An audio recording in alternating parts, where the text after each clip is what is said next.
औज़ुबिल्लाहिमिनश्शैतानिर्रजीम बिस्मिल्लाहिर्रहमानिर्रहीम। तमाम देखने और सुनने वालों को ज़ीशान अज़हर की जानब से प्यार भरा सलाम। आज बुध का दिन है और हफ्ता शुरू होता है और हम ये कहते हैं कि हमने ज़िंदगी में ये अमल ये काम सरअंजाम देना है, लेकिन हम इंशाअल्लाह कहना भूल जाते हैं। मैं सिर्फ इस वक्त जो बात कर रहा हूँ, मैं क्योंकि मुस्लिम हूँ तो मैं मुस्लिमिज़म पे बात करूँगा। हर रिलीजन में कोई ना कोई इस आगाज़ के लिए कोई ना कोई दुआ होती है, और जब आप दुआ पढ़ते हैं तो आपका रब आप पर ख़ास रहमत करता है। और जिस रहमत की बात अगर मैं करूं, नेमत की बात मैं करूं, तो मेरी टीम का बहुत बहुत शुक्रिया, जिसमें इस वक्त अगर मैं कैमरे पे बात करूं तो हमारे क्या कहते हैं, शान भाई मौजूद हैं, हमारे अब्बा हम बोलते हैं उनको और प्यार मोहब्बत से, हमारे अनवर भाई मौजूद हैं, इस वक्त पीसीआर में मौजूद हैं, हमारे रमीज़ खान साहब मौजूद हैं, हमारे आलिया अब्बास भाई मौजूद है, और एमसीआर में अली भाई मौजूद है। तमाम टीम का बहुत बहुत शुक्रिया, क्योंकि हम बिस्मिल्लाह के आगाज़ से प्रोग्राम का आगाज़ करते हैं, यानी अल्लाह तबारक ताला के बड़े नाम से हम प्रोग्राम का आगाज़ करते हैं। तो अल्हम्दुलिल्लाह जो मेरी टीम है वो हमेशा फोकस रहती है और वो तमाम चीज़ों को देखती है कि चीज़ें स्मूथ जाएं। तो ये आपको बताने का सिर्फ और सिर्फ मकसद ये था कि जब आप बिस्मिल्लाह पढ़कर कोई काम शुरू करते हैं तो अल्लाह तबारक ताला उसमें ना सिर्फ बरकत देता है, बल्कि आपको उन लोगों से जोड़ देता है जो कि आपके लिए बहुत ज़्यादा एफर्ट्स कर रहे होते हैं। यहाँ पर हम चटनी को भी नहीं भूलेंगे, हमारा एक बहुत प्यारा सा भाई है, और वो जो है बस एक काम कहते हैं कि हमारे जो भाई, जो दोस्त, जो प्यारे, अच्छा ये कुछ निक नेम्स हैं जो हम उनको प्यार से बुलाते हैं, और साथ साथ जो है वो हम ये कहते हैं कि ज़िंदगी में ऐसे लोगों का होना बहुत ज़रूरी है। बात करेंगे अब हम कुछ दुनियावी हवाले से। दुनियावी हवाले से अगर हम बात करें तो इस वक्त कराची का जो वेदर है या मौसम है वो है जी 30 डिग्री सेल्सियस, और हवा में नमी का तनासुब 75% है। 23 किलोमीटर की रफ्तार से हवा जो है वो मगरिब से जुनूब की जानिब रवाना है, और इस वक्त भी ये कहा जा रहा है कि हल्की बारिश हो सकती है, बूंदाबांदी हो सकती है। तो ये तमाम चीज़ें, तमाम बातें अल्लाह तबारक ताला के हाथ में। इसी के साथ अगर हम बात करें कराची स्टॉक एक्सचेंज की, तो वॉल्यूम 34,774.319 से मार्केट ने आगाज़ किया, और इस वक्त मार्केट जो है वो सर्वाइव कर रही है, क्योंकि डे स्टार्ट है और 10 बजे है, 9 बजे मार्केट स्टार्ट होती है। लेकिन फिर भी आपको बताते चलें कि स्टार्ट में 322 कुछ जो कंपनीज हैं जो ट्रेड कर रही हैं ग्रीन जोन में, यानी उनका जो हदफ है वो अच्छा जा रहा है। 451 ऐसी कंपनीज हैं जिनमें कमी देखी गई, और 198 ऐसी कंपनीज हैं ताहाल अभी तक उनकी जो वॉल्यूम है उसमें कोई चेंजेस नहीं देखी गई। बात हम करेंगे इस अंदाज में कि हम किन लोगों से आपको मिलवाते हैं उन लोगों से हैं जो कि ज़िंदगी में आपको सीख देते हैं। सीख देने के बाद आपको ये कहते हैं कि ज़िंदगी बड़ी आसान है। अच्छा जी, आसान कैसे होती है? आसान ऐसे होती है कि जब आप आसानी करने की कोशिश करते हैं। कल का एक वाक़या छोटा सा मैं शेयर करूंगा और उसके बाद हम अपने मेहमानों की तरफ जाएंगे कि ज़िंदगी में जो मैं दोस्तों की बात करता हूँ, उस दोस्त के अंदर एक दोस्त ऐसा कि मिसाल दूंगा और फिर नाम भी बाद में बता दूंगा कि आपको बातों को हैंडल करना आना चाहिए, मोहब्बत प्यार से। हालांकि वो मेरे दोस्त हैं, लेकिन हर चीज़ को वो बड़े प्यार से हैंडल करते हैं कि चीज़ों को स्मूथली जाना चाहिए। तो इसी तरीके से ज़िंदगी को कैसे स्मूथ बनाना है वो हमें बताते हैं कि ज़िंदगी आपका जो प्यार है, आपकी जो मोहब्बत है, आपका जो इखलाक है, वो तमाम चीज़ें आपको बताते हैं। और आपके साथ साथ हम ये भी कहते हैं कि ज़िंदगी के अंदर वो अगर आपको अपनी सीख देते तो उससे सीखना बड़ा ज़रूरी है। इसी के साथ साथ ब्रेक का कहा जा रहा है, ब्रेक पर जाएंगे, और क्योंकि सुबह का टाइम है, लोग रवा दवा रहते हैं, ट्रैफिक का फ्लो बहुत ज़्यादा होता है, तो मेहमान आहिस्ता आहिस्ता पहुँच रहे हैं, और कौन कौन मेहमान है ये आपको बताएंगे ब्रेक के बाद। देखते रहिए the global morning with Zeeshan Azhar.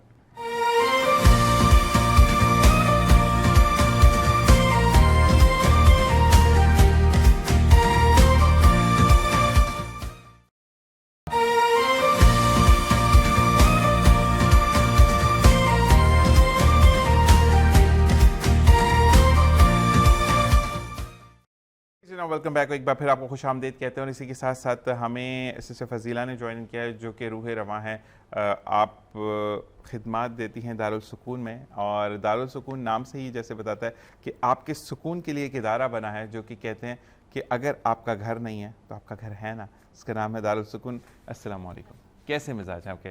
Sister Fazila, मैं ये ज़रूर कहूँगा कि आप लोग वो शमा हैं जिसको रोशन खुदा ने किया और फिर आप रोशनी दुनिया में फैला रहे हैं। Shaan, thank you very much compliment. नहीं, क्योंकि अपनी जिंदगी को किसी के लिए वक्फ करना जी। बहुत बड़ी बात होती है। क्योंकि आज मैंने आपको पहली दफा नहीं देखा, मैं करसे से आपको देख रहा हूँ।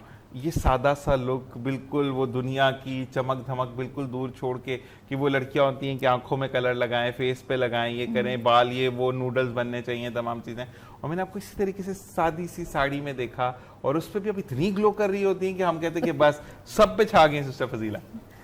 Thank you. अच्छा, मुझे ये बताएं कि ये ख्याल खुद से आया दिल में, या कोई ऐसा एक चीज़ होती है कि आप कुछ ना कुछ ज़िंदगी में जो इतना बड़ा कदम उठाते हैं जो इंसानी खिदमत के लिए होता है, समटाइम ऐसा होता है कि खुदा ने आपको चुन लिया तो आप बचपन से ही वो एक्ट कर रहे होते हैं, और कुछ लोग होते हैं वो कहते हैं हादसाती तौर पर कुछ ऐसा हादसा हुआ कि हमने कहा कि बस ज़िंदगी अब खुदा के लिए हमने वक्फ कर दी। तो आपसे मैं जानना चाहूँगा, बचपन से आपको खुदा ने चुन लिया था, बचपन से आप ऐसी थी कि घर से अलग थलग थी, मैं लोगों की मदद करना, या आप बड़े होकर शऊर आया? देखिए, जब हम छोटे होते तो कोई ना कोई हीरो होता है आपका, ना कोई आइडियल होता है, और आप किसी से इंस्पायर होके करते हैं। तो बचपन में मैं बहुत एक कहूँगी कि छोटे से इलाके से हूँ, हैदराबाद, कोटरी, आपने सुना होगा। लेकिन तो बहुत बड़ा इलाका हो गया, उन्होंने हमें सिस्टर फजीला दे दी, अब तो हम छोटा कह ही नहीं सकते उसको। तो देख, जो हमारी सिस्टर्स हैं जिनसे मैं बिलोंग करती हूँ, तो वो आई अपने मतलब मुल्क को छोड़ के, अपने फैमिलीज को छोड़ के, गरीबों के लिए, मार्जिनलाइज के लिए, ऐसे लोगों के लिए जिनका कोई नहीं और जो तालीम हासिल नहीं कर पाते। ठीक है। तो उन्होंने आके ये मिशन वर्क स्टार्ट किया वहाँ कोटरी में। तो उनकी ज़िंदगियों को देखते हुए कि इतने सादा, इतने सिंपल, और कि हमारी खातिर उनमें तो उस वक्त हम भी उन्हीं ख़ानदानों में, गरीबों में, मार्जिनलाइज में या लो तबके में आ जाते थे। तो कि किस तरह अनस्टेबल लोग ना, तो किस तरह उन्होंने हमें लिफ्ट किया, तालीम के जेवर से हमें नवाजा, के मतलब फ्री ऑफ कॉस्ट तालीम देना, फिर आके मेडिकल लाइन में भी खिदमत दी उन्होंने फ्री ऑफ कॉस्ट, और बड़े लो कह लें 20-30 रुपए में भी लोगों की डिलीवरियाँ और मेडिसिन दी। तो उनकी खिदमत को देखते हुए फिर वो जाती थी विज़िट करने के लिए गरीब इलाकों में। तो मुझे भी शर्फ हासिल था कि मैं उनके साथ जाती थी, देखती थी, बचपन से उनके साथ अटैच थी। और फिर उनका जो मिशन था कि हम भी मतलब बच्चों का ये स्टैंडर्ड बढ़ाना, इनको तालीम के जेवर से, इल्म से नवाजना है। तो उन्हीं की खदमात को देखते हुए फिर मुझ में भी ये शौक़ पैदा हुआ, और वो अब शौक़ अभी तक वो ख़त्म नहीं हुआ। कहते हैं ना, कभी दिल भर गया, इस लाइफ को देख लिया तो अब बस हो गई खिदमत, अभी जाना चाहिए, ऐसा कुछ नहीं, मज़ीद बढ़ा आगे। नहीं, असल में आप फैशनी नहीं थी ना, जो फैशन फैशनेबल में बहुत नहीं, मैं फैशन की आदत की बात कर रहा हूँ। आपने जो फैशन के तौर पर नहीं, लोग देख रहे हैं आप कैसे हैं, आप ठीक हैं, मैं गंदगी साफ कर देती हूँ, जैसे इस गंद को तो हटाओ, मेरे हाथ डेटॉल से साफ करो। फिर आपने वो हरकत नहीं की, आपने दिल से कहा कि लाइफ खत्म, अब ये लाइफ असल लाइफ है, और ये आगे जाकर बड़ी आसान करेगी जिंदगी को। तो मुझे बताया, फैशन करती थी वैसे? बहुत ज्यादा। जब स्कूल लाइफ में, आपको पता है स्कूल लाइफ, सबसे ज्यादा क्या पसंद था? चूड़ियां पसंद थी, आंखों में कलर लगा, मतलब डांस, गाने, हर मतलब कह लें। लेकिन जब ये दिल में आ गई बात, अल्लाह ताला ने, जैसे आपने कहा कि अल्लाह ने चुन लिया ना, खुदा ने जब चुन लिया, और मैंने डिसाइड किया, ये दिल की आवाज़ थी कि मैंने खिदमत करनी है, मैंने अपने लिए नहीं जीना, तो उस वक्त ये सारा कुछ ख़त्म हो गया, बिल्कुल सादगी में आ गई मैं। अच्छा, मैं एक चीज़ पूछना चाहूँगा, मैं तो जानता हूँ लेकिन मैं अपने देखने वालों के लिए, और फिर मैं कुछ बात करना चाहूँगा इस पर भी। आप रिलीजन वाइज क्या है? क्रिश्चियन है ना? जी जी। तो अहले किताब यानी अल्लाह की एक किताब आपके पास है जी। एक किताब हमारे पास है, 4 टोटल किताबें हैं। लेकिन मैंने ये बड़ा देखा कि हमारे जो बहुत सारी, क्योंकि मैं सेंट पैट्रिक्स हाई से पढ़ा हूँ, तो सेंट पैट्रिक्स का आपको पता है कि फादर्स और वो तमाम चीज़ें, मैंने बड़ी चीज़ें सिमिलर देखी ना। मैं वहाँ पर अक्सर ये बच्चे टैटूज करके आते थे, तो फादर अक्सर चीख रहे होते थे ना, this is not allowed, when you harming your body God will not forgive you, he will punish you. अच्छा, वो मैंने 1-2 दफा लड़कों से कहा, कहते हैं यार फैशन, में कहा देखो फैशन तो मुस्लिम में भी आ गया, हल्की सी बॉडी बनती नहीं कि टैटूज आ जाते हैं। तो मुझे ये लगता है कि हर रिलीजन में बॉडी हार्म अलाउड नहीं है। तो मुझे ये बताएं कि अब अगर मैं क्रिश्चियनिटी की बात करता हूँ, जैसे कि मैंने, क्योंकि मैं मुस्लिम हूँ, तो मैंने कहा कि तो आपकी भी कोई दुआ तो होगी ना जिससे आप काम का आगाज करते हैं, ऐसे ही है ना? तो मुझे ये समझ नहीं आता। और एक चीज और मैं बताता चलूं कि चाहे वो क्रिश्चियनिटी हो, चाहे वो मुस्लिमिज्म हो, हेलो का मतलब दोनों में सेम है कि मैं जहन्नुम में हूँ, तुम भी मुझे ज्वाइन कर लो, हेल एंड ओ, हेल जहन्नुम एंड वो स्टैंड तो मुझे ज्वाइन करो।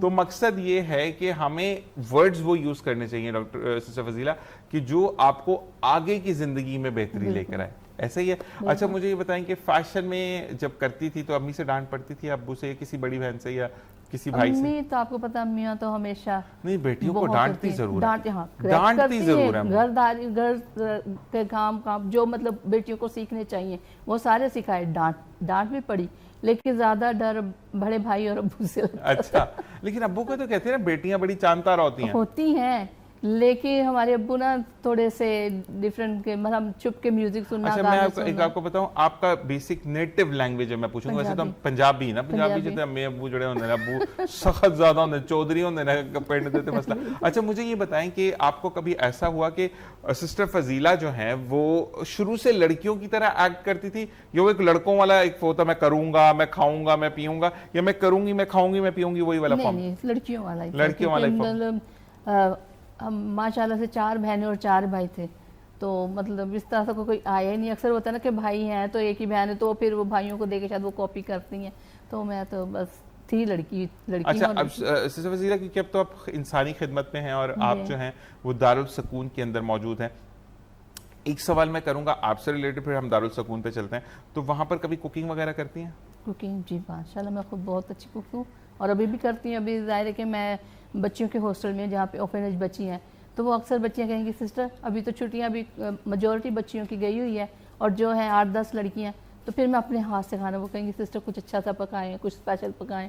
और रेसिपीज़ मैं देखती हूँ, कुछ लोग होते हैं ना कि भाई वो वीलॉग्स देखते हैं यो, और मेरी जो वीलॉग था वो मेरे कुकिंग शौक। अच्छा मुझे अब आपका नंबर चाहिए, जिस दिन दाल चावल बनाएंगे मुझे बुलाना है आपने। आज बन रहे हैं, चले आज मुझे मेडिसिन के लिए जाना है, वरना मैं जरूर आता। अच्छा मुझे ये बताएं कि अब मैंने दारुल सुकून की जो कैंपसेस देखे, अच्छा सिस्टर मैं आपसे ये जरूर बात करूंगा, क्योंकि आप बहन है, लेकिन क्योंकि आप लड़की हैं तो आप दर्द जरूर समझेंगी। देखिए मैं अक्सर ये कहता हूँ कि मैं हार्ट फेलियर का दर्द मुझे पता है, दिल टूटने का दर्द, मेरा हार्ट टूट जाए, मेरी पसलियां टूट जाए, टांग टूट जाए, वो आपका और मेरा दर्द सेम है। लेकिन औलाद की पैदाइश और औलाद के उस अमल से गुजरना वो सिर्फ एक औरत समझ सकती है। तो एक खातून ने हमें, लड़की ने, बच्ची ने मैसेज किया, खातून तो नहीं मैं कहूँगा, जब आपके हमारे दारुल सुकून के शरिया एडवाइजर हमारे मुफ्ती साहब हमारे पास आए थे, तो उस बच्ची ने कहा कि मुझसे कुछ लोगों ने ज्यादती की, और ज्यादती करने के बाद अब मैं एक्सपेक्ट करने लग गई, जब जाहिर सी बात है रखता तो कोई नहीं ऐसी चीज को, तो मेरे वालिदैन जब मुझे डॉक्टर के पास लेकर गए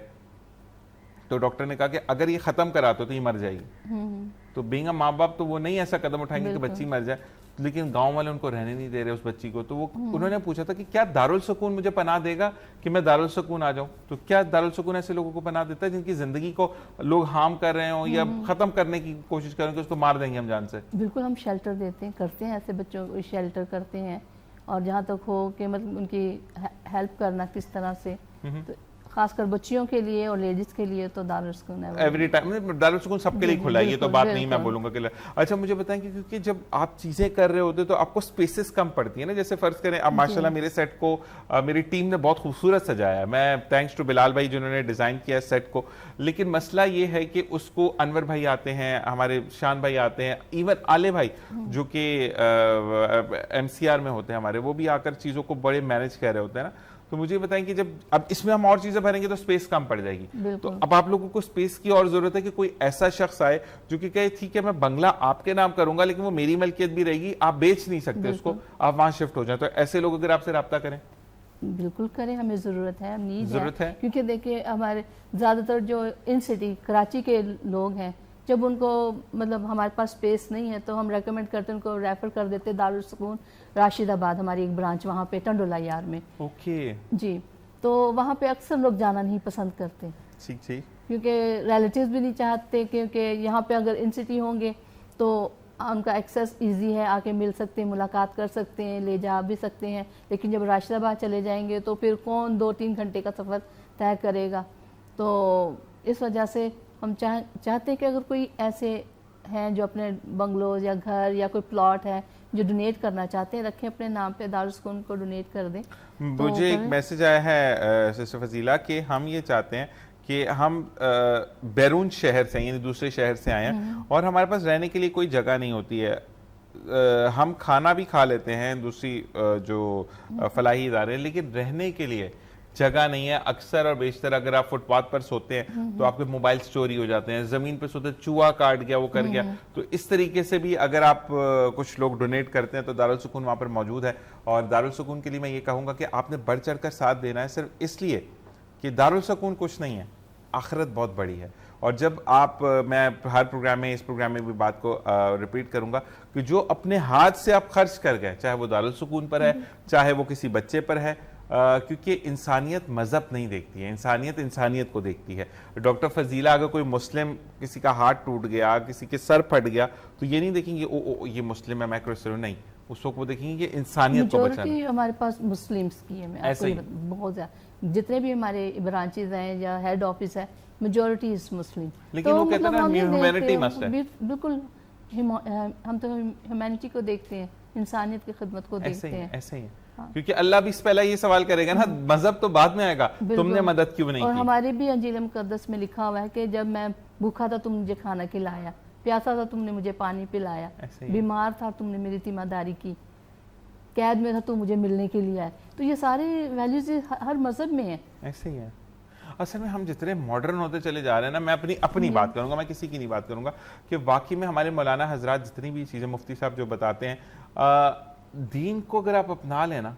अब एक बात सुने, मतलब आप मॉडर्न थी तो शायद दुपट्टा सर पे नहीं भी रखते होंगे, लेकिन आपने दीन को अपनाया, आज दुपट्टा सर पे है। और एक बात मुझे बताएगा सिस्टर फजीला कि जब ये दुपट्टा सर पर आता है, सिक्योरिटी फील होती है या नहीं? बिल्कुल होती है। ऐसा है ना? बिल्कुल। मैं खैर अपने लिए बात नहीं कर रहा, लड़के तो टोपी पहन के निकले, लेकिन मकसद ये है कि अच्छा सिक्योरिटी क्या है? सिक्योरिटी ये है, मर्द की सिक्योरिटी क्या है? अपनी आंख का पर्दा जरूर करें। देखिए एक दफा देखा, वो फितरी अमल है कि आप नजर घुमा ली, लेकिन आपको जो चाहिए कि जब एक दफा देख ले तो भाई देख लें, बस देख लिया था अब दोबारा ना देखें। अच्छा मुझे ये बताएं कि अब अगर कोई शिफ्ट होता है, जैसे कि अगर आपको प्लॉट देता है तो वहां पर तामीरात आप खुद करेंगे? नहीं, तो उसके लिए भी हमें डोनर्स चाहिए, क्योंकि हमारे जो दारुल सुकून है कम्प्लीटली डोनेशन पे चलता है। ठीक ठीक। सिंध गवर्नमेंट हमें डोनेट करती है, वो सपोर्ट करती है। इसके अलावा हमारे जो मुख्तलिफ NGOs हैं, प्राइवेट सेक्टर के लोग हैं, बिजनेसमैन है, ताजिर, तो ये हमें सपोर्ट करते हैं। अच्छा मुझे अच्छा ये लगा जो दारुल सुकून ने किसी की प्रोबिंग्स नहीं की, अपने अल्फाज किसी के मुंह में नहीं डाले, प्रोबिंग्स नहीं करता वो, लेकिन वहां पर हमने बीइंग होस्ट में बात करूं, या मेरे डायरेक्टर रमीज खान जो है, जब हमने विजिट किया था दारुल सुकून का, तो वहां पर हमने ना मजहब की बारिशिंग नहीं देखी। वहां पर अगर मैं मुस्लिम हूं तो मेरी ईद भी मनाई जा रही है, बकरा ईद भी मनाई जा रही है, मेरे रमजान के अंदर रोजे भी रखे जा रहे हैं, वैसे ही भी हो रही हैं, इफ्तारियां भी। अच्छा इस दफा हमारे और आपके सेम रोजे आए ना, आपके और हमारे कुछ डिफरेंस है। तो मकसद ये है कि उसके बाद अगर कोई हिंदू बिरादरी है तो उसकी होली दिवाली मनाई जाती है, क्रिश्चियन है तो ईस्टर और वो तमाम चीजें, सिख बिरादरी है तो उनका जो गुरु नानक का जो डे होता है वो मनाया जाता है। तो हर फ्लेवर को एंजॉय करवाया जाता है वहां पर। ये नहीं मजहब की कैद नहीं है कि नहीं भाई मुस्लिम है तो हम बात नहीं करेंगे, सब मिलके एंजॉय करते हैं। कोई ये नहीं कहता कि ये हिंदुओं का त्योहार है और मैं नहीं सेलिब्रेट करूंगा। ऐसा ही है। और वो ये क्रिश्चियंस का तो मैनेजर, एवरीबॉडी टेक्स पार्ट ना, सब एंजॉय करते हैं। मैं कुछ फैमिली लगते हैं, बिल्कुल फैमिली की तरह रहते हैं। अच्छा इस दफा एक काम मैंने आपको करना है, मतलब आप मेकअप तो नहीं करती हैं, लेकिन एक काम मैंने करना है अगर आप इजाजत दें, ठीक है? 14 अगस्त में मैंने झंडा बनाना है आपके यहाँ पे। पक्की बात है, मैं भी बनाऊंगा आप भी बनाएंगे, डन हो गया। तो इस दफा हम सेलिब्रेट करेंगे बड़े डिफरेंट अंदाज में 14 अगस्त को। इंशाल्लाह काफी प्लान्स है डायरेक्टर साहब के भी, लेकिन डॉक्टर फजीला का झंडा मैं खुद बनाऊंगा, ठीक हो गया? क्योंकि आई कैन ड्रॉ, वो पेंट्स के साथ ना बड़ा अच्छा मैं ड्रॉ कर लेता हूँ। मैंने बड़ा वो बचपन में एक दफा एक बंदा कह रहा यार 20 रुपए लेंगे, मैं कहा नहीं भाई मैं ऐसे काम नहीं करता, मैं खुद टेढ़ा बेढ़ा बना लूंगा। उसके बाद फिर प्रैक्टिस की तो वो चीजें आ गई। अच्छा मुझे ये बताइएगा कि अब अगर कोई सॉलिड फॉर्म में लेकर आता है, यानी राशन लेकर आता है, फ्रूट्स लेकर आता है, ये चीज, तो आप लोगों को क्या कहते हैं कि हमें इस चीज की बहुत ज्यादा नीड है, आप डोनेशन पैसे के फॉर्म में, हार्ड कैश में नहीं करना चाहते, तो आप हमें इस वक्त दारुल सुकून में इस चीज की, आटा है, चावल है, चीनी है, दालें हैं, किस चीज की बहुत ज्यादा जरूरत है? जिस तरह के आपने बेसिक तो बता दी हैं, इसके अलावा मेडिसिन्स, मेडिकल बहुत एक्सपेंसिव में है, पैम्पर्स, हमारे जो सीनियर सिटीजन से लेके इवन के बच्चे हैं जो हमारे स्पेशल नीड वाले, तमाम को ही पैम्पर्स की और बहुत बड़ी कॉस्ट आती है इसके लिए, क्योंकि दिन में मेरा ख्याल हर बच्चा और हर बड़ा 3 से 4 पैम्पर्स चेंज होते हैं। हम ये नहीं कि एक पैम्पर डाल दिया जो सुबह में डाला तो शाम को निकाला, नहीं, 4 आवर्लीज चेंज होती हैं। अच्छा, मुझे बड़ा अच्छा लगा जब हमने विजिट किया तो आपने इमरजेंसी भी आई गेस आपकी नुमाइश वाली ब्रांच जी, पे हम जी। गए थे। तो डॉक्टर साहब हम नुमाइश वाली ब्रांच पे शायद गए थे ना, तो वहां पर हमने देखा कि इमरजेंसी के अंदर जो इक्विपमेंट्स आपने लगाए हैं वो लाल मिट्टी से जो बिल्डिंग बनी हुई है वो वाले इक्विपमेंट लगे, मैं बिल्कुल। नाम नहीं ले सकता। तो वहां पर अच्छा जो बुजुर्ग थे, जो बाबा बाबा इसलिए कहूँगा कि बाप की जगह पे थे, वो जो बाबा थे वहां पे उन्होंने गुस्सा कर रहे थे कि मेरी ऑक्सीजन उतारो ना, तो वहां पे जो केयर टेकिंग स्टाफ था वो बड़े हंसते, ऐसे क्यों कर रहे हैं, वो समय बाद में मैं लगाऊंगी ना, मैं ये करूंगी, मैं उनको बड़ा माइंड चेंज कर रहे थे उनका, जो कि आजकल प्राइवेट में भी नहीं होता है। तो दारुल सुकून का ये तो मुझे बहुत अच्छा लगा। और वहाँ पर जो फीमेल स्टाफ था, क्योंकि मुझे नाम याद रखने में थोड़ा सा प्रॉब्लम है, तो उन्होंने ये कहा कि हम ये कहते हैं जान से मत मारो, यहाँ लाओ, सेहतयाब हो जाएंगे, घर ले जाओ, कोई मसला नहीं बिल्कुल, है। जब ऐसा ही तक है। बीमार है हमारी जिम्मेदारी, सेहत हो गई तो आपकी जी, जिम्मेदारी। बिल्कुल। तो ये जज्बा कहाँ से आता है कि बीमार हमें ला दो, सही करके हम आपको वापस कर देंगे? ये देखिए, अल्लाह ताला ने ये वसीले बनाए हुए हैं और अल्लाह ताला ही वो बातें हमारे ज़हन में डालता है, दिलों में डालता है, तो वही हिम्मत देने वाला है। कि ईजी खिदमत नहीं है, ख़ास कर किसी मतलब ऐसे बीमार की जो पैम्पर पे, ये ज़्यादा इसी का मुश्किल होता है घरों में। तो ये है, जिसने बुलाया इस खिदमत के लिए तो वही डालता है, वही अच्छा, हिम्मत मुझे एक देता है। बात बताइएगा कि बड़ी अच्छा सवाल मुझे कहा डायरेक्टर साहब ने करने का कि हम आई गेस, मैं अगर शान भाई से पूछूं, शान भाई हम सुबह 7:30 8 बजे निकलते हैं घर से, तो उसके बाद रात का जैसे टाइम होता है तो घर जाने की बड़ी जल्दी होती है।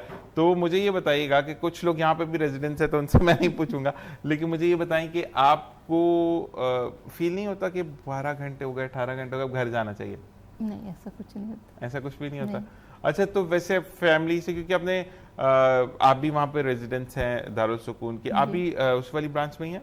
नहीं, मैं लेमसोम ब्रांच में हूँ। अच्छा, ओके, तो हमें वहाँ आना पड़ेगा आपके लिए। तो मुझे ये बताइएगा कि अब फैमिली से मुलाकात होती है, क्योंकि आपने बताया मुझे ऑफ दी कि आपके वालिद वालिदा भी नहीं है, जी। तो मुझे ये बताएं कि बहन भाइयों से मुलाकात जी, होती बहन भाइयों से मुलाकात है? होती कितने है। अरसे बाद होती है? कभी कभी 2-2 महीने, 3 महीने, और फिर ज़्यादातर जैसे दोपहर में चले गए लंच के बाद, तो रात को 9-10 बजे वापस घर पे आ जाते, अच्छा अच्छा, वापस दारुल सुकून। तो मतलब रात नहीं रुकती आप? नहीं, रात नहीं रुकती। अच्छा, ये आप खुद नहीं रुकती या इदारा नहीं रुकने देता? मैं खुद भी नहीं रुकती, और फिर जिम्मेदारी पहले, मेरी प्रायोरिटी मेरा ये जिम्मेदारी जबर, दारुल मुझे यही सुकून। सुनना था कि जो मेरे पीछे रेजिडेंट्स हैं उनकी जिम्मेदारी पहले है, फिर बिल्कुल। फैमिली। अच्छा, वैसे कुछ लोग खानदान में ऐसे होते हैं सिस्टर कि वो ये कहते हैं कि जान छुड़वाई है इसने रिश्तेदारों से, इसने ये काम शुरू कर दिया, कभी आपको ऐसी तनकीद का सामना हुआ? ये सबने सपोर्ट किया? मुझे सब ने सपोर्ट किया, सिर्फ मेरे जो बड़े भाई थे, अल्लाह उनको जन्नत नसीब करे, अभी हयात नहीं है, तो वो नहीं चाहते थे कि मैं इस लाइफ में आऊँ। अच्छा, आप बहन भाइयों में कौन से नंबर पे थी? मैं 6ठे नंबर। छठे नंबर, आप 8 है ना? जी। 7 और मतलब तो फिर आप छोटी थी ना, तो जी। बड़े भाई तो बाप की जगह पे रख के सोचते थे, बिल्कुल। तो बड़े भाई वो तो बाप वाला प्यार था, उसके ऊपर तो हम जी। बात ही नहीं करेंगे ना।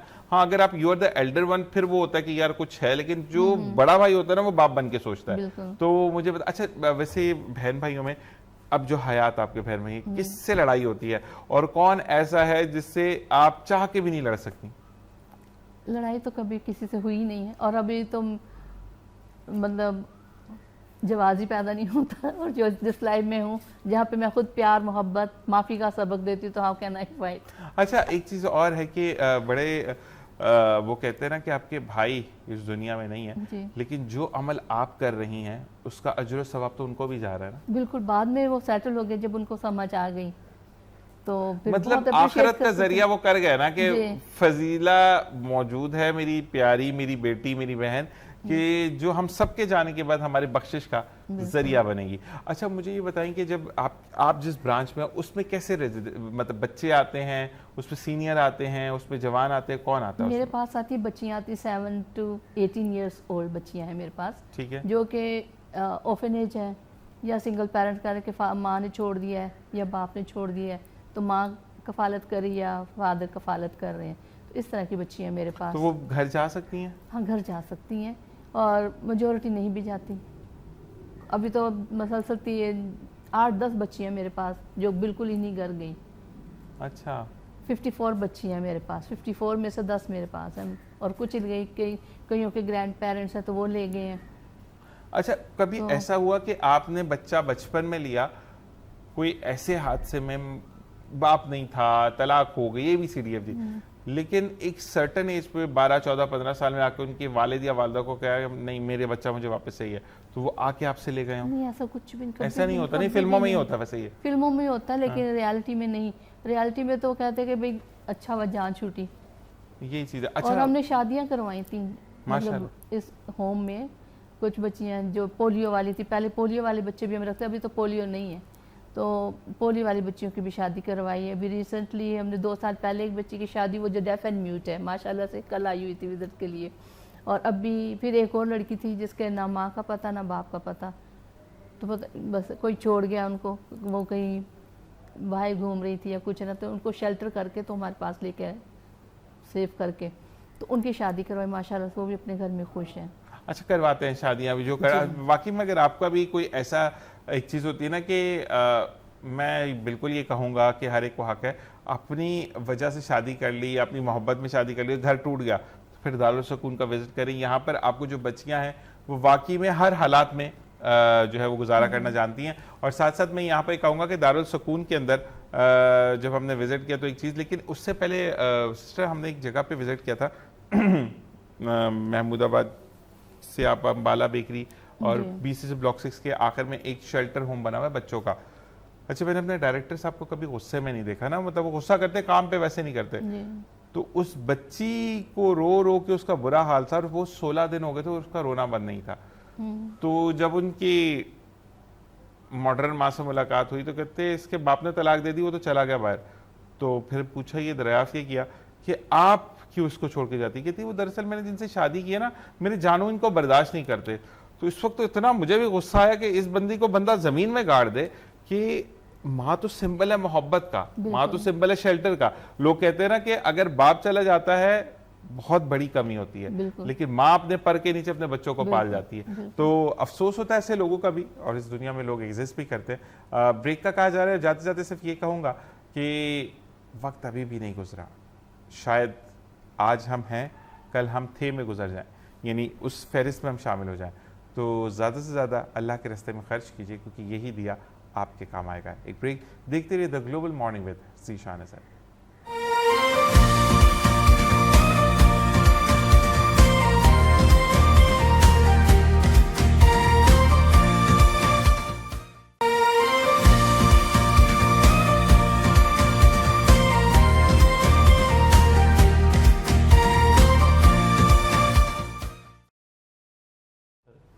और जी ना, वेलकम बैक। और साथ साथ मैं एक बात शेयर करना चाहूँगा, लेकिन आज थोड़ा सा प्रॉब्लम है। जितने भी गेस्ट आए, यासिर भाई हमें ज्वाइन कर चुके, कह रहे हैं मुझे रमीज़ भाई ने 11 बजे का टाइम दिया था, हालांकि पोस्टर शायद 10 बजे का बना हुआ है। देखते हैं। अस्सलाम वालेकुम रहमतुल्लाह, कैसे मिजाज है? अल्हम्दुलिल्लाह, काफ़ी दिनों बाद मुलाकात हो रही है। आपकी तबीयत कैसी है? मुझे माशाल्लाह कहते हैं बेहतर लग रहा है। बेहतर, सुबह सुबह इंजेक्शन लगवा के जब यहाँ आते हैं ना तो बेहतर होता है, उसके बाद जब खत्म होते हैं, क्योंकि सब्सिट्यूट तो लगवाना ना, काम तो करना है अपने, तो बस ये अल्लाह ताला खैर करे। लेकिन 2 महीने बाद मुलाकात हो रही है। हाँ, ये बड़ी चीज। अच्छा जी, मैं जो बात शेयर करना चाह रहा था वो ये कि सिस्टर फजीला हमारे साथ मौजूद है दारुल सुकून की, आपसे भी इसी बारे में मैं बात करूंगा। लेकिन सिस्टर फजीला, मैंने जो आपसे बात की थी ना बच्चे वाली, कि कुछ लोगों को बच्चा अडॉप्ट करना है, तो एक बंदे ने जो आप कह रही ना बोरी में बंद करके रख जाते हैं करते हैं, तो एक जगह का वाकई एक बंदा मुझे बता रहा था, कहता है कि ये शायद 5 स्टार चुरंगी से आगे का वाकया है कि अब अल्लाह ना वो हलाल हराम वाला चक्कर था क्या था, लेकिन झूले भी लगे हुए, आप वहाँ पे बच्चा डाल सकते हैं, कि बच्चा जो है वो कोई छोड़ के चला गया और 4 खूंखार कुत्तों ने उस बच्चे को मार दिया। जब उसको बॉडी अलहदा हुई ना बच्चे की, जब उसको गर्दन अलहदा की, तो बच्चे का जब धड़ देखा तो वहां पे कहते एक बंदा धाड़े मार मार के रो रहा था कि उसके बाप को पता नहीं कौन था या माँ थी, कि अब बदबख्तों अगर नहीं संभाल सकते मुझे देते, मैं पिछले 22 साल से भीख मांग रहा हूँ कि अल्लाह ताला मुझे औलाद अता करे। तो लोगों के अंदर पता नहीं यासमीन दिल कैसे करता है, मतलब बोरी में बंद करके बच्चा बहंग जाना। असल में ज़ीशान भाई देखें, वही वाली बात है कि इल्म के बारे में जो है ना, वो जो इतनी मुतवातिर तलकीनें हमें मिलती रही हैं हमेशा से ना, कलाम पाक में भी, अल्लाह के रसूल की हदीसों में भी, और दीगर तमाम आसमानी किताबों में, वो जो मुतवातिर हमें जो इल्म के बारे में इतनी जो तंबीह की जाती रही, और जो तमाम अल्लाह के जो नबी आते रहे हैं वो हर बार जो तलकीन थी वो इल्म पर करते रहे, शऊर पर करते रहे। क्योंकि देखिए ये असल में शऊर की और इल्म की कमी है। जब इंसान के अंदर बुनियादी इल्म ही नहीं, वो क्यों कुरान में कहा गया कि जिसने एक इंसान को बचाया गोया उसने पूरी इंसानियत को बचाया। अच्छा, हमारे यहाँ पर ना मजहब के बारे में बात करते हैं। एक कॉलर हमारे साथ मौजूद है, देखते हैं किसने हमें कॉल किया। अस्सलाम वालेकुम। वालेकुम सलाम सर, कैसे हैं आप? ठीक ठाक। आपकी आवाज नहीं आ रही, थोड़ा सा ऊंचा बोलेगा भाई। Very good morning sir, how are you? I am fine, how are you मेरे भाई? अपना नाम बताइएगा। My name is Brian Everest Benedict. Okay Brian, मुझे ये बताइएगा कि आप क्या कहना चाहते हैं सिस्टर फजीला के लिए, शायद आपने कॉल किया। Sir actually the sister Fazila is very very great person and I know her very closely and the in charge of the institute was like Sister Mother Bridget ऐसे ही and है। Sister Gertrude. They brought us up. We also were brought up by the sisters only, and they are doing great work in Pakistan. And it has been like 89 years for them. This year will be 89 years for them. ठीक है। And really, yeah, they take other children as their own children, like. बिल्कुल ऐसे ही है, They, बिल्कुल है। so I can just say, yeah, they are doing great work. People should support them up and be a helping hand to them. बिल्कुल ऐसा ही है कि लोगों को सपोर्ट करना चाहिए, क्योंकि ये उन बच्चों के वालिदैन ना होते हुए भी उनकी माँ बनकर सामने खड़ी हैं, जिसका नाम है सिस्टर फजीला जी। आप कुछ और कहना चाहेंगे मेरे भाई? नहीं, I would love, we all should respect the sisters from these FMCK. They're doing great work and be a helping hand and try to support them up. That's the most important thing. They are doing something great for Pakistan. बिल्कुल ऐसा ही है। और साथ साथ मैं ज़रूर चाहूँगा कि जब सिस्टर फजीला नेक्स्ट टाइम आए, आप उनको जानते हैं, आप पीछे लोगो देख रहे होंगे ग्लोबल मॉर्निंग, और आप बिल्कुल हमारे जो पेज है उसको भी लाइक कर लें, ताकि सिस्टर फजीला जब आए तो मैं चाहूँगा आप ज़रूर हमारे शो पर आएँ, क्योंकि आप उनको बहुत डीपली जानते हैं और मैं जितना जान चुका हूँ मजीद, और मतलब ये वो पर्सनैलिटी है जिनको आप कहते हैं ना कि एक दफ़ा जान लिया बहुत है, ये हर दफ़ा दिल करता है मजीद कुछ मैं मजीद जानूं उनके बारे में। तो बहुत बहुत शुक्रिया आपने कॉल किया, थैंक यू वेरी मच। वो अंग्रेज़ी भाई हैं, मुझे उर्दू में बात करनी पड़ती है, लोगों को उर्दू में सुनते हैं। तो मकसद ये है कि लव यू फॉर दैट, कि आप हमारे शो पर आई और ये कहते हैं कि love to have you as my sister. तो अल्लाह ताला आपको ऐसा ही कामयाब करे। हम यासिर भाई आपकी तरफ आते हैं। HIV जो आजकल बहुत ज़्यादा, आजकल सिस्टर बच्चों में 3-3, 2-2 साल के बच्चों में HIV का वो जो तशखीस हो रही है, रीज़न इज़ दैट, क्योंकि मैंने ये स्टडी की थी कि अगर आप मैं एक मिसाल देता हूँ कि आप और मैं हस्बैंड एंड वाइफ है, मैं या आप में से कोई एक कैरियर है, तो बच्चे में मुंतकिल नहीं होती ये चीज़। ये अल्लाह ताला तबारक ताला की एक ख़ास रहमत है और नेमत है। और साथ अगर नर्सिंग मॉम है तो वो नर्सिंग मॉम भी बच्चे को फीड कर सकती हैं, उससे भी कोई बच्चे को प्रॉब्लम नहीं होगी। लेकिन 2 साल, 1.5 साल, 6 महीने का बच्चा, उसमें HIV पॉजिटिव आ रहा है।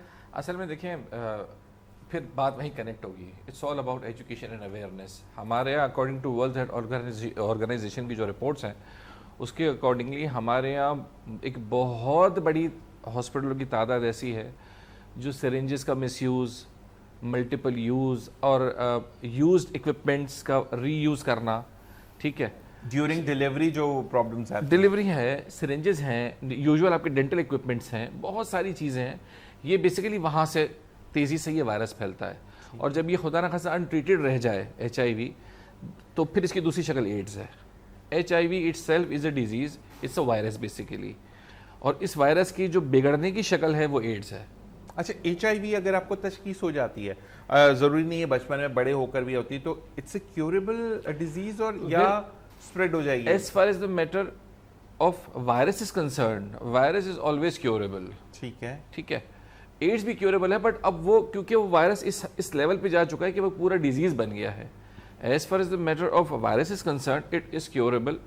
लेकिन उससे ज़्यादा अहम यह है कि जब आप डॉक्टर के पास जा रहे हैं, जो भी वालिदैन जाते हैं या जो भी जाते हैं, 20-30 रुपए की एक सिरिंज खुद से परचेज कर लें, rather than depending on them, और फिर इतने हाई रिस्क पर खुद को या बच्चे को रखना। तो इससे लाख दर्जे बेहतर है कि आप एक सिरिंज खुद से ले जाएं, तो आके आपको ये कंफर्म हो कि आपके जो बेसिक इक्विपमेंट है, जो सबसे मेन, क्योंकि सबसे मेन रीज़न सिरिंज है। According to the report of WHO, still in Pakistan almost 9% जो सिरिंजेस हैं वो रीयूज़ होती हैं। इतनी सोशल कैंपेनिंग के बाद इतने सोशल जो वेलफेयर्स हैं उन्होंने इतनी कैंपेनिंग की है, गवर्नमेंट की तरफ से इतनी इसकी तशहीर होती रही है पिछले कई सालों से। आप इस पे आप लोग बात कर रहे हैं, जो सोशल वर्कर्स हैं वो बात कर रहे हैं, still we are at almost 10%। और हालांकि एक सिरिंज की क्या कीमत है, 20 रुपये 30 रुपये। आप ये देखें कि हम अखलाकी तौर पर मतलब ये एक बड़ा सवाल निशान है हम लोगों पर कि अगर कोई शख्स 20 रुपये या 30 रुपये अपने बचाने के लिए किसी इंसान के ऊपर एक दूसरी एक यूज सिरिंज इस्तेमाल कर लेता है, आप देखें कि अखलाकी तौर पर हम कहाँ खड़े हुए हैं। अच्छा, मैं यासर भाई इसको एक बात और कहता हूँ कि हमने 10 या 20 रुपए में ईमान का सौदा कर दिया ना। मतलब अगर मैं आप मेरे पास अपना बच्चा लेकर आए, ठीक है, मैं अपने पे रख के इसलिए बात करता हूँ, मैं किसी को टॉन्ट नहीं करता। अब मैंने 20 या 30 रुपए बचाने के लिए या मैं किसी को दे दूँ, ठीक है ना, मैंने गलत सिरिंज लगा दी, यूज सिरिंज लगा दी, और वो वाकई में कैरियर था HIV का या जो भी एड्स का वायरस, कोई भी वायरस वो उसमें कन्वर्ट होगा, हेपेटाइटिस B या C का वो कैरियर था। एग्जैक्टली। तो मैंने तो ईमान का सौदा कर दिया ना। आप तो आंख बंद करके देखें, कभी भी किसी हॉस्पिटल में ये नहीं होता कि ट्रीटमेंट हो रही है तो आपको कहते नहीं भाई आए अपने हाथ से अपने बच्चे को इंजेक्शन लगाएं या अपने हाथ से अपने बच्चे को कैन्यूला पास अप करें। ऐसा कुछ नहीं होता। आप जितने भी एक्सीलेंट डॉक्टर या कुछ है, अगर आप दूसरे के रहमो करम पे तो you'll have to follow what they wants to tell you।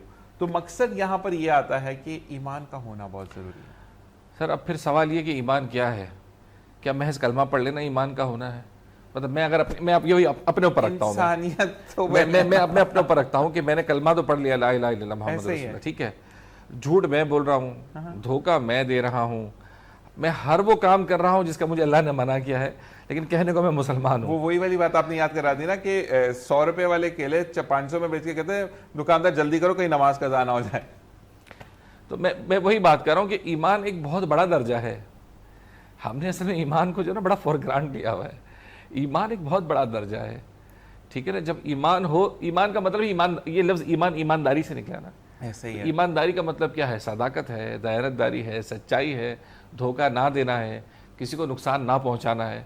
जब ये सब एलिमेंट्स हैं ही नहीं तो बस फिर हम ऐसे खुश तो हो रहे हैं कि हम मुसलमान हैं। लेकिन मैं एक वाकया शेयर करना चाहूँगा जो मैंने पढ़ा, और एक बंदे ने लिखा कि मैं बहुत गरीब घराने से था, लेकिन मेरा एक फंडा था लाइफ का। उन्होंने कहा कि मैं अमानत में खयानत नहीं करता था।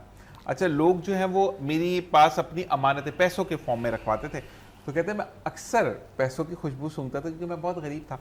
तो कहते मैं कहता था रब साईं, ये सिंधी थे वो भाई जिन्होंने लिखा था, कहा रब साईं इसकी खुशबू कितनी प्यारी है और तेरी शान की खुशबू कितनी प्यारी होगी, जो तू जिसको दे सकता है तो मुझे भी देगा ना। कहते हैं आप यकीन करें कि 22 साल लगे इस सफ़र को, और अल्हम्दुलिल्लाह आज मेरे पास इतना मौजूद है, मेरे ईमान के पक्का होने की सूरत में मेरे पास इतना मौजूद है कि कभी कभार तो वो वक्त आता है कि मैं, वो कहते हैं ना, बोरी लुटा दूं और मेरा रब 25 बोरियों का पहले 50 बोरियों का इंतज़ाम पहले कर देता है कि मैंने एक बोरी लुटाई है। तो ईमान का, वाकई ईमानदारी का होना बड़ा ज़रूरी है। और इसी के साथ साथ अगर मैं पूछूं कि जो आजकल बच्चों का एक्सट्रीम यूज़ ऑफ मोबाइल है, या माएँ भी कहती हैं चलो मेरा बच्चा वो अजीबोगरीब चीज़ें खिलाने के लिए यूट्यूब से देखने के मोबाइल पास लगा देती हैं, तो क्या कहेंगे? देखिए, असल में हर चीज़ का पॉजिटिव और नेगेटिव यूज़ है, ठीक है। अच्छा, हम बतौर कौम, ये हमारा एक बड़े कमाल का टैलेंट है, मैं एक सरकाज़म में ये बात कह रहा हूँ कि हम हर चीज़ का मिसयूज़ निकाल लेते हैं। ऐसे ही है। पूरी दुनिया इंटरनेट का इस्तेमाल करके पता नहीं कहाँ पहुँच गई, और हम नेट का इस्तेमाल क्यों कर रहे हैं? ऐसे ही है। ठीक है, cell phone it's a very useful device, लेकिन ये बच्चों के लिए नहीं है, ठीक है। द फाउंडर ऑफ आईफोन, जब उनसे पूछा गया कि आपके बच्चे कितनी देर सेल फोन यूज़ करते हैं, तो उसने जो बड़ा ज़बरदस्त जवाब दिया, उसने कहा कि मेरे बच्चों का सेल फोन नहीं है। क्या बात है। The founder of iPhone, Steve jobs, उससे कहा गया कि रीज़न, कह रहा है it's not for the kids. अच्छा, हम सेब वाला मोबाइल कहते हैं ना, ब्रांडिंग वही, ठीक है, एप्पल। तो उसने कहा कि मुझे पता है, मैंने बनाया है, आई एम द फाउंडर, मुझे पता है ये बच्चों के लिए नहीं है। ऐसा ही है। ठीक है। अब देखिए, उन्होंने उस चीज़ को ऑर्गेनाइज किया, नेट का मुस्बत इस्तेमाल किया, ठीक है, बहुत बहुत काम की डिवाइस है, ठीक है। एक लोकेशन आपने मंगवा ली, आप डायरेक्टली जगह पर पहुंच जाते हैं, और 10,000 चीज़ें हैं। अब मसला ये कि क्या ये बच्चे के लिए है? अच्छा, अगर आप बच्चे को लेट सपोज दे रहे हैं एक तो हमारे यहाँ ये भी एक बड़ी एहसास कमतरी है कि अगर हम बच्चे को नहीं देंगे तो कहीं वो पीछे ना रह जाए, बच्चे में एहसास कमतरी ना हो जाए। अच्छा, आजकल तो माँ भी रो रो के थी, मेरे नसीब बुरे थे, मेरे बच्चे को नहीं। अबे भाई बहन क्या हो गया है, मोबाइल बच्चा दुनिया में मोबाइल लेके थोड़ी आया है, बच्चा तो दुनिया में खाली आता है। अच्छा, आप उसके नफ्सियाती असरात देखें कितने डेंजरस हैं। वर्ल्ड हेल्थ ऑर्गेनाइजेशन ये कहती है कि जो बच्चे एक्सेसिव सेलफोन यूज़ करते हैं, न सिर्फ उनकी नज़रों का मसला है, जहनी तौर पर उनके साथ बड़ी कॉम्प्लिकेशंस होती हैं, एंग्जाइटी इश्यूज होते हैं, मोटापे का मसला आता है। मोटापा इट्सेल्फ स्पेशली उस एज के बच्चों के लिए, जोड़ों के दर्द का मसला, और फिर high cholesterol, fatty liver, heart disease, ये सब। अच्छा, फिर आप ये देखें कि अल्लाह का एक निज़ाम है कि सुबह की जो रोशनी है वो नीली है, ब्लू। आपको बहुत सारे हॉस्पिटल से ब्लू विंडोज़ दिखती हैं। ये जो हॉस्पिटल में जो रूम्स होते हैं उसमें बड़ी बड़ी खिड़कियाँ रखी जाती हैं और वो वेस्ट साइड पे होती है ताकि धूप का एहसास हो ना। ब्लू लाइट्स, सेलफोन की लाइट्स ब्लू हैं, ठीक है, वो इसीलिए है कि वो हमारे दिमाग को ये मैसेज मिलता रहता है कि अभी दिन है। ब्लू लाइट हमारे जहन को जगाती है। अब आपने बच्चे को सेलफोन दिया हुआ है, जो बच्चे जिसके लिए ज़रूरी है कि वो 8 घंटे या 10 घंटे सोए, वो बच्चा 6 घंटे सो रहा है। मतलब वो मौजूदा में सो रहा है, मुस्तकबिल के लिए वो सोया ही रहता है, जागते हुए बच्चा। अच्छा, फिर आप देखें ये कॉम्प्लिकेशंस इसके असरात बहुत तेज़ी से दिख रहे हैं। आप देखें बच्चों में एंग्जाइटी, हमें तो मतलब भी नहीं पता था, डिप्रेशन, एंग्जाइटी, ये क्या था जीशान भाई? हमें सिर्फ सुना ही था। उसका आज का 12 साल का 15 साल का बच्चा बोलता मुझे बड़ी एंग्जाइटी हो रही है। हैरत भी होती है लेकिन रहम भी आता है। अच्छा, और वो उनकी गलती नहीं है, गलती हमारी है। अच्छा, हमने ना बच्चों को यासर भाई खुद सेंसिटिव बहुत बना दिया है। अगर बच्चा जैसे कि पहले आप जब बचपन में थे, आपकी माँ ने अगर आपको पैदा किया तो उसने भी दर्द से पैदा किया है। वो ऐसा तो नहीं था कि वो छींक मारी बच्चा दुनिया में, ठीक है? ऐसा ही है। मकसद ये है कि पहले अगर आपके हाथ में हल्का सा दर्द हुआ है, कुछ है, तो अम्मी क्या कहती, तुम शेर बच्चे हो, आगे जाके तुम्हें शेरों की तरह लड़ना है, ये दर्द तो कुछ भी नहीं है। ऐसे ही होता था। आजकल माँ बच्चा हल्का सा दर्द, कहीं इसको हार्ट डिजीज ना हो जाए, कहीं इसको मेंटल स्ट्रेस ना आ जाए, कहीं ये फोबिया में ना चला जाए, कहीं इसको तो मिग्रेन तो मस्त हो जाएगा।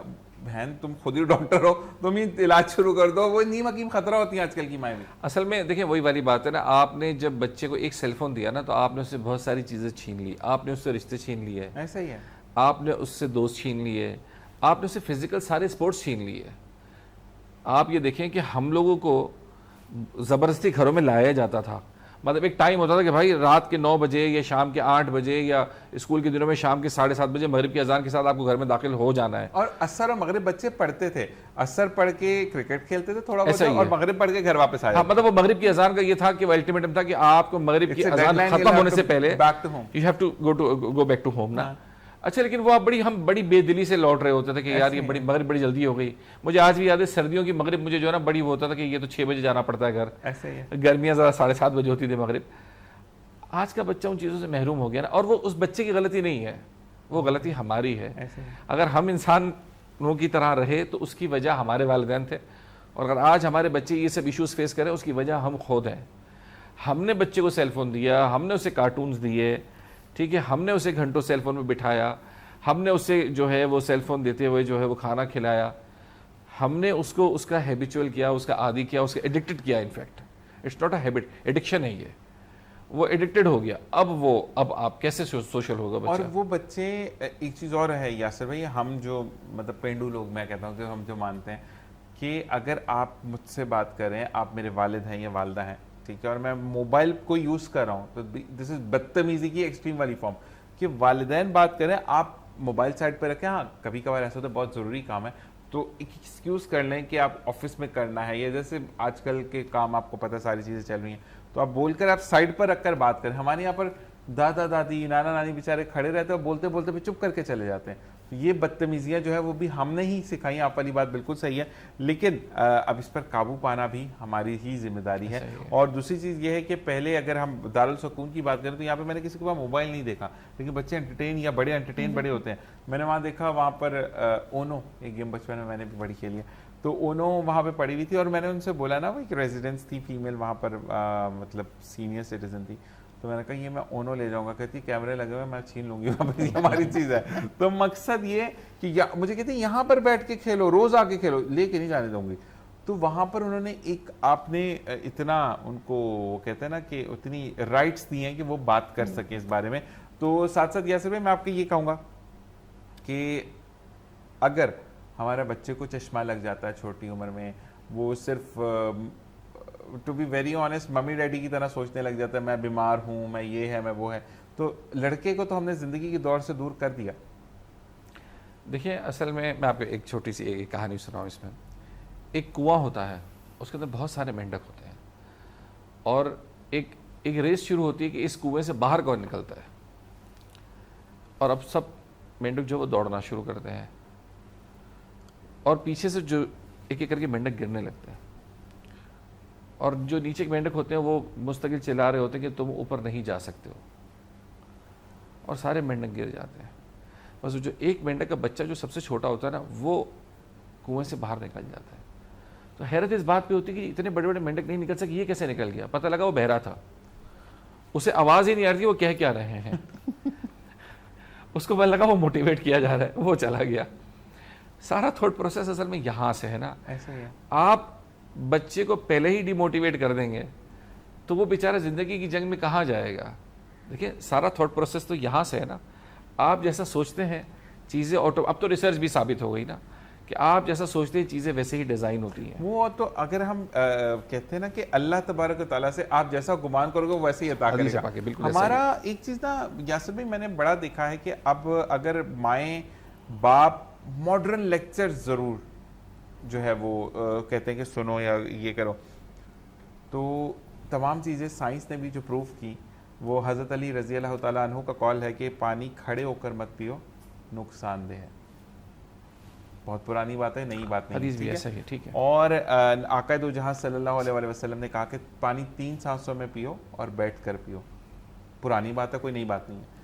लेकिन अब साइंस ने आकर प्रूव किया कि जब आप 3 घूंट में पानी पीते हैं, यानी 3 दफ़ा सांस लेते हैं पानी पीते हैं और बैठकर पानी पीते हैं, तो आपका हार्ट रेट बड़ा अच्छा आता है, आपका लिवर बड़ा अच्छा काम कर रहा होता है, और उसके बाद आपका जो लिवर के अंदर जो यानी आपका जिगर जो है वो खून बनाने की जो मिकदार है वो थिन हो जाती है, यानी लाइटर खून बनाता है। जितना गंदा खून होता है उसको वो वेस्ट प्रोडक्ट के थ्रू स्टूल या यूरिन के जरिए वो आउट हो जाता है।